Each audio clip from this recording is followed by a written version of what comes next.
बाबा जी की प्यारी संगत को राधा स्वामी। यह साखी बाबा सावन सिंह जी के टाइम की है।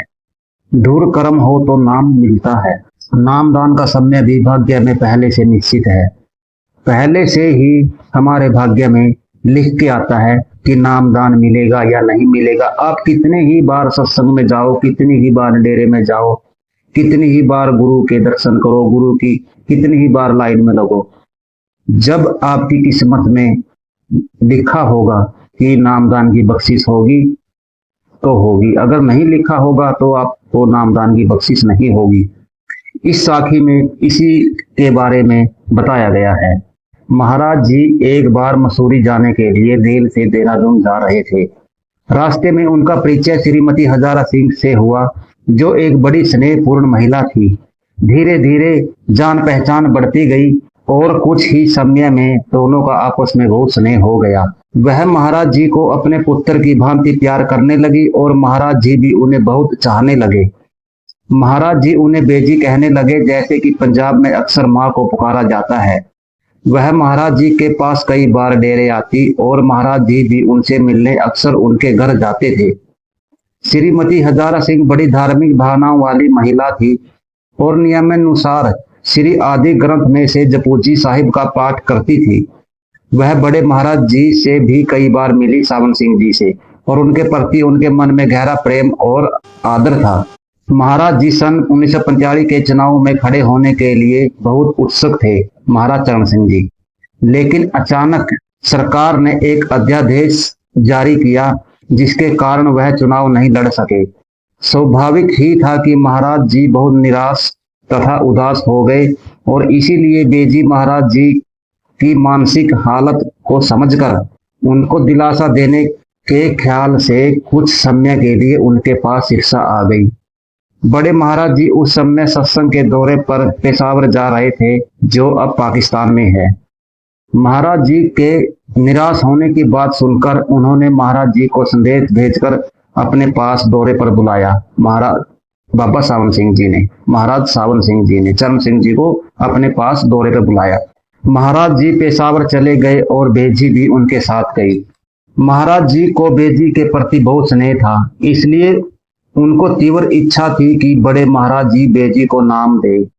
महाराज जी ने अपने भाई सोटी से अपनी इच्छा प्रकट की कि कितना अच्छा हो यदि बड़े महाराज जी बेजी को नाम बख्श दे। उसी रात को महाराज जी और महाराज चरण सिंह जी के भाई सोटी हमेशा की तरह बड़े महाराज सावन सिंह जी के पैर दबा रहे थे। बड़े महाराज सावन सिंह जी के पैर दबा रहे थे। बड़े महाराज जी को उस समय प्रसन्नचित देखकर भाई सोटी ने महाराज जी की इच्छा उन्हें बताई।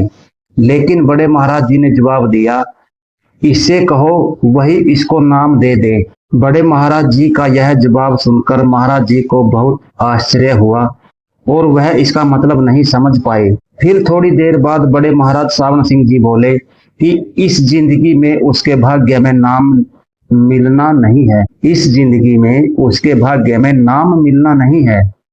जब महाराज जी सरदार बहादुर जी के बाद गद्दी पर आए, जब महाराज चरण सिंह जी बड़े महाराज सावन सिंह जी के बाद, उसके बाद बहादुर जगत सिंह जी के बाद महाराज जी खुद गद्दी पे आए, तो बेजी नियमित रूप से यहाँ आती और कई महीनों तक ठहरती। कई बार उन्होंने महाराज जी से कहा कि वह नाम लेना चाहती है, लेकिन किसी न किसी कारण उनके नामदान प्राप्त करने का मौका नहीं आया और वह बिना नाम लिए ही गुजर गई। पूर्ण गुरु से नामदान प्राप्त होना हमारे जन्म मरण के चक्कर से छुटकारा पाने का संकेत है। सृष्टि की रचना के समय परमात्मा से बिछुड़ने के बाद से आत्मा के लिए नाम की प्राप्ति ही सबसे महत्वपूर्ण घटना है। नामदान का समय भाग्य में पहले से निश्चित है और सतगुरु जानते हैं वह समय कब आएगा। महाराज जी ने एक बार राव साहब के बारे में एक घटना सुनाई जिसे उनकी भक्ति और हृदय की सरलता प्रकट होती है। 50 के दशक में गर्मी के मौसम की एक बात है। महाराज जी अपनी पत्नी के साथ डलहौजी पहुंचे ही थे। उनके बच्चे वहां पढ़ते थे और महाराज जी उनके साथ कुछ दिन बिताने के लिए गए थे। उसी दिन राव साहिब का तार आया कि वह डलहौजी पहुंच रहे हैं। महाराज जी और उनकी पत्नी को राव साहब के एकाएक आने के समाचार से चिंता हुई। उन्होंने सोचा कि अवश्य कोई जरूरी या गंभीर बात होगी जिसकी वजह से राव साहब को अकस्मात आना पड़ रहा है। डलहौजी पहुंचने पर राव साहब काफी परेशान दिखाई दिए। उन्होंने महाराज जी से उसी समय बात करने की इच्छा जाहिर की। चाय की प्याली के लिए भी मना करते हुए वह बोले, पहले मुझे आपसे बात करनी है। महाराज जी राव साहब को एक ओर ले गए। राव साहिब की आंखों से आंसुओं की धारा बह रही थी। वह कहने लगे, महाराज जी, मैं आपका ससुर नहीं हूँ, मैं तो केवल आपका एक शिष्य हूँ, आपका दास हूँ। महाराज जी ने कहा, राव साहब अपने आप को शांत करें और बताएं कि हुआ क्या है। सिसकते हुए राव साहिब ने कहा, एक सत्संगी पुरुषोत्तम दास ने दिल्ली के सत्संग में एक दोहा पढ़ा जिसका मतलब था कि संतों के सभी शिष्यों को मुक्ति मिल जाएगी, लेकिन केवल उनके ससुराल वाले, उनके प्रीतक और मास्टर पक्ष के रिश्तेदार और उनके बचपन के दोस्त उनकी दया मेहर से खाली रहेंगे। यह सुनकर मैं बहुत ही दुखी और चिंतित हो गया हूँ। रात भर सो नहीं सका। जब से आप डेरे में सतगुरु के रूप में आए हैं, मैंने आपको हमेशा अपना गुरु ही माना है, कभी दामाद की दृष्टि से नहीं देखा। मैं आपका ससुर नहीं हूँ, मैं तो केवल आपका शिष्य हूँ।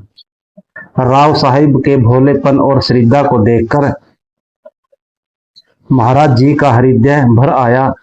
उन्होंने बड़े प्यार के साथ उत्तर दिया, राव साहब, आप तो बड़े महाराज जी के शिष्य हैं। बड़े महाराज यानी सावन सिंह जी। मेरे ससुर होने से आपका बड़े महाराज जी से संबंध कैसे बदल सकता है? आपका दामाद होना मेरे लिए बहुत सम्मान की बात है। फिर महाराज जी ने राव साहब को उस दोहे का असली भाव समझाया। फिर महाराज जी ने राव साहिब को उस दोहे का असली भाव समझाया।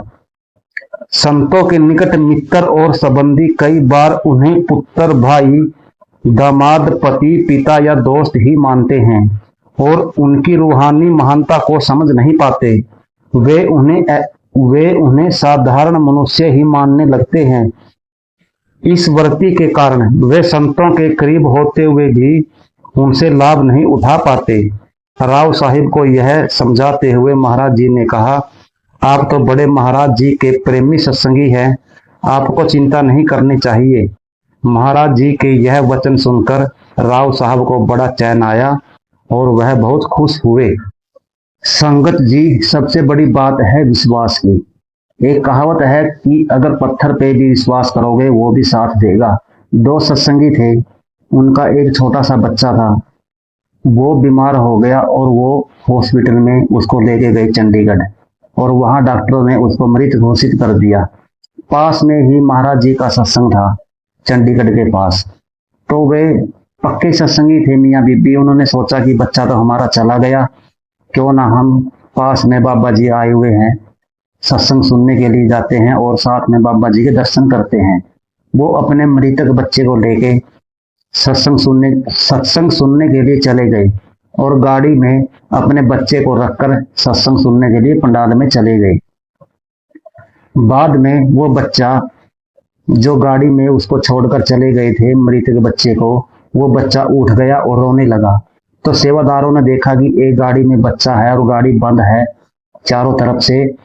तो सेवादारों ने अनाउंसमेंट कराई कि इस नंबर की गाड़ी में एक बच्चा है जो कि लोक है, रोने लग रहा है। तो उस मियाँ बीबी ने जब अनाउंसमेंट सुनी तो उन्होंने पता लगाया कि ये नंबर की गाड़ी तो हमारी है। तो वो गाड़ी के पास गए तो सेवादारों ने उनसे पूछा कि आप बच्चे को किडनैप करके लेके आए हो, किसका बच्चा है?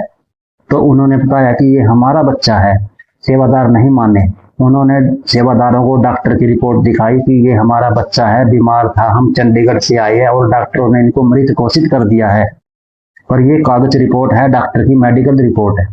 तो हम यहाँ बाबा जी का सत्संग सुनने के लिए आए थे। तो ये बाद में बच्चा अब जिंदा हो गया, पता नहीं कैसे। तो ये बाबा जी की सबसे बड़ी बात है विश्वास। जो मैंने शुरुआत में कहा था कि अगर पत्थर पर भी विश्वास करोगे वो भी साथ देगा। तो वे पक्के सत्संगी थे जिन्होंने बाबा जी पे पूरा विश्वास था। तो सेवादारों ने जब वो मेडिकल रिपोर्ट देखी कि चंडीगढ़ की मेडिकल रिपोर्ट है डॉक्टरों की, कि डॉक्टरों ने बच्चा मृत घोषित कर दिया था, और वे मृत बच्चे को लेकर ही यहाँ सत्संग सुनने के लिए आए थे, और मृत बच्चे को ही गाड़ी में रखकर वो पंडाल में गए थे। तो प्यारी बाबा जी की प्यारी संगत, मेरे को दीजिए आज्ञा। राधा स्वामी अगली गुरु की साखी, गुरु के किस्से, गुरु की कहानियों के साथ फिर दोबारा से आपके साथ मुलाकात होगी। तब तक के लिए सभी साथ संगत को राधा स्वामी।